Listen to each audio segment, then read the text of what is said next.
Welcome back, students. In today's class, we shall study about the individual phyla. So, in the previous class, we had dealt about the different characteristics or the criteria that are involved in classification of these or animals, right. So, in this class onwards, now we shall study or we shall apply all those criteria in individual phyla. So, the first phylum that is going to be studied in this animal classification, that is the phylum Porifera.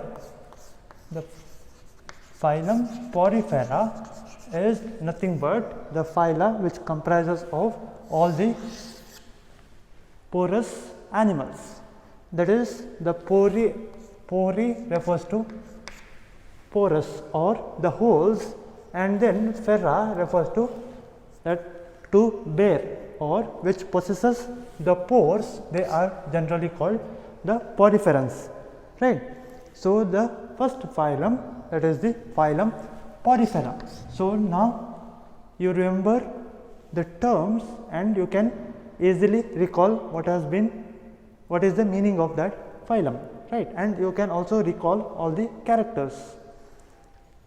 In the previous class, we had discussed about the symmetry, then the level of organization, then about the different types of skeletal system and etc., right. That is the body organization and then the different types of reproduction, etc. So, in this class, as I said before, we shall now discuss the individual characteristics. So, here the first, that is the poriferans are generally called the sponges. That is, the common names for this poriferans are the sponges. So, usually which we use in our daily purpose, that is the sponges, right, we use for cleaning and absorbing purposes. So, that is nothing but a member of this group. So, you can easily remember that whenever you use that sponges, we can remember that it belongs to phylum Porifera, right. So, these are mostly, they are primitive multicellular organisms. They are very primitive and they are multicellular organisms, and then they have the basic, that is the cellular level of organization. So, in the previous class, we had discussed that we have different types, right, cellular type, tissue type, organ and organ system level of organization, right. So, here we have the basic, that is the cellular level of organization, and here the poriferans, they are mostly marine or marine aquatic forms, right. So, they are mostly found in oceans and seas, and they are not restricted or they are not found in on the land as well as on the fresh water, right. So, this is the habit and habitat of poriferans or the sponges. So, these sponges, they are, when you write if it is asked for that is the characteristics of the phylum Porifera, you have to mention about the first one, that is the common names, and then how is the habit and then habitat, whether it is marine or whether it is aquatic. If it is aquatic, whether it is marine or freshwater, right. So, then or if it is terrestrial, you have to mention that, and then you have to also mention about the cellular or the how is the organization of the body. So, here these are the most primitive organisms with cellular level of organization, right.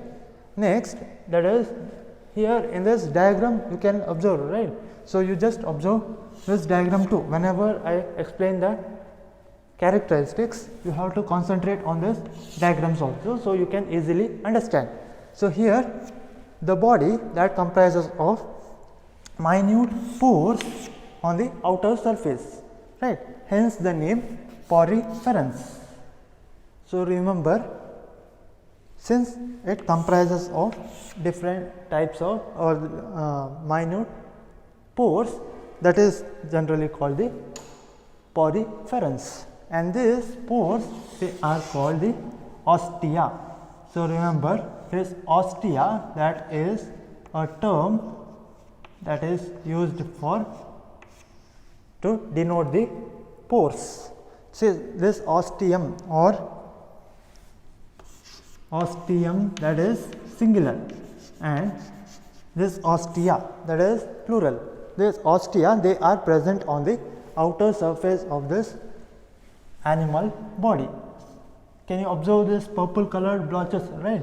So these are nothing but the openings, and then these openings, they are helpful in intake of water. So whenever there is a inflow of water from the external surface, so here if it is the water that gets inside this body, right, so that body is called the spongocoel. So that is the cavity which is present inner to the minute pores, and such cavity, that is called the spongocoel, right. So remember the terms, one is ostia, that is nothing but the pores, and then there is the other one, that is called the spongocoel. So that is the central cavity, and then this ostium or the ostia, they makes the water, or they make water enter into the central cavity, right. So here with the water, we can also find that this water can help in the ingestion of food materials,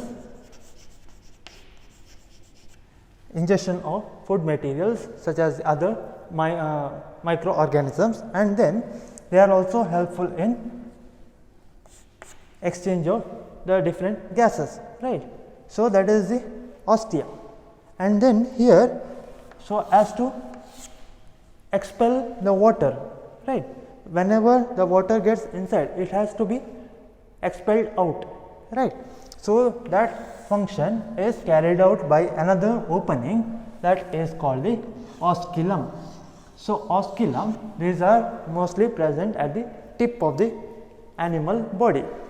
So that is the opening which helps in expelling out of the water, right. So that is where the water which carries, or which is carried out by, carried inside by this ostia, that will be expelled out by osculum. Along with the water, the other excretory or the waste material, that also gets expelled through osculum. Understood the topics? That is, the water gets inside through ostia into the spongocoel, and then it is expelled out by osculum, right. And here you find there is a special cells which are present at the collar region. In all the poriferans, you find a layer of cells which are present at the collar region, and they are called the choanocytes. Remember, choanocytes, choano refers to collar, whereas cytes refers to the cells. Understood? So that is the organization or cellular arrangement in the collar region. Hence they are called the collar cells, or the technical term, that is the choanocytes. Now when we speak about the skeletal system, so the animal body, it should have some support for their survival, right. So that support is carried out by the skeletal system, where you find structures that is called the spicules. So these spicules are nothing but the inorganic compounds which are found in various shapes, that may be star shape or bone shape or even rectangular or bone shape, like such. Sometimes they may be pointed also, like a lens.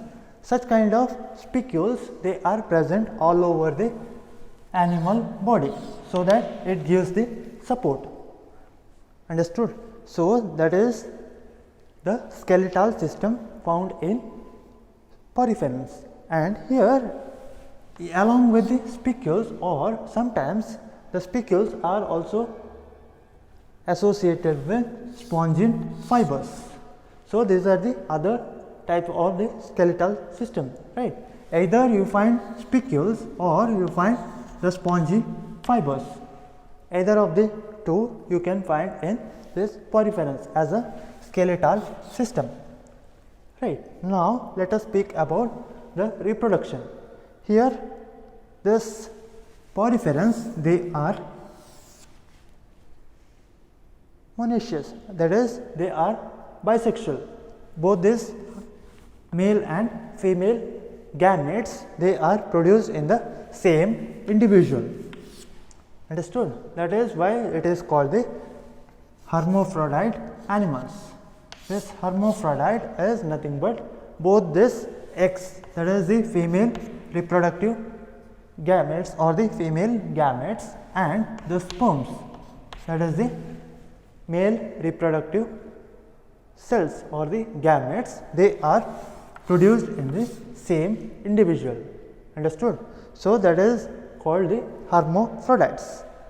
And then here the reproduction, if it is sexual type, that is taken out or taken by the fertilization of the gametes. Both the male gamete and the female gamete, they get fertilized, that is internal. So, remember the fertilization is internal in case of this poriferans, that is the fusion of the male and the female gametes take place within the animal body, and the asexual reproduction that takes place through fragmentation of the animal body, right. So, fragmentation in the sense the animal body that splits. Suppose this is another example, if it is split open or if it is split into another piece, that individual piece that can be or that is able to grow into a new individual. Suppose here if there is a cut or if here is the cut, this individual or the fragment of this individual that is having a capacity to grow into a new individual. So, such type of reproduction, that is the fragmentation, right. And here the development of the fertilized egg, that is after the formation of what is called the zygote. This zygote that develops into a new organism through a morphologically distinct what is called the larvae. Like what we hear in mosquito larvae, the same thing here, it is what is called the indirect method. Understood? That is the development or the development of this fertilized zygote that is indirect, wherein the animals develop into a adult poriferans or the sponges through a larva, that is a distinct larva which is very morphologically dissimilar or different from that of the adults. Understood? Here there is a distinction of the larva and the adults. Both these are different in structure or both these looks different, right. So, that is the general characteristics of the poriferans. The first one, that is the habit, they are mostly marine and then they are multicellular with cellular level of organization. This body or the animal body, they constitute numerous pores and they are called ostia. There is a central cavity that is called the spongiocele, and then there is an external outlet for the expelling of water and other food materials, which is waste materials, that is called the osculum, and then here you find a ring of collar cells that is called the choanocytes. and here the skeletal system that is supported by the spicules, or they are also found that is the spongin fibers. And then the animals, they are bisexual or hermaphrodites, that is both the female and the male sex or the female and male gametes, they are produced in the same individual. Then the reproduction that takes place asexually by fragmentation, sexually by the fertilization of gametes, which is internal in nature. That is the egg and the sperms, they fuse inside the animal body. And then the development that takes place through indirect method. Got it? That is the morphologically distinct larva. So now the different types of or the examples for poriferans. First is the cycon, that is a common sponge. Then another one, that is spongilla, and the other one, that is euspongia. All these are different types of poriferans. So whenever there is a question regarding the important characteristics of poriferans, you have to write all these characters along with examples, right?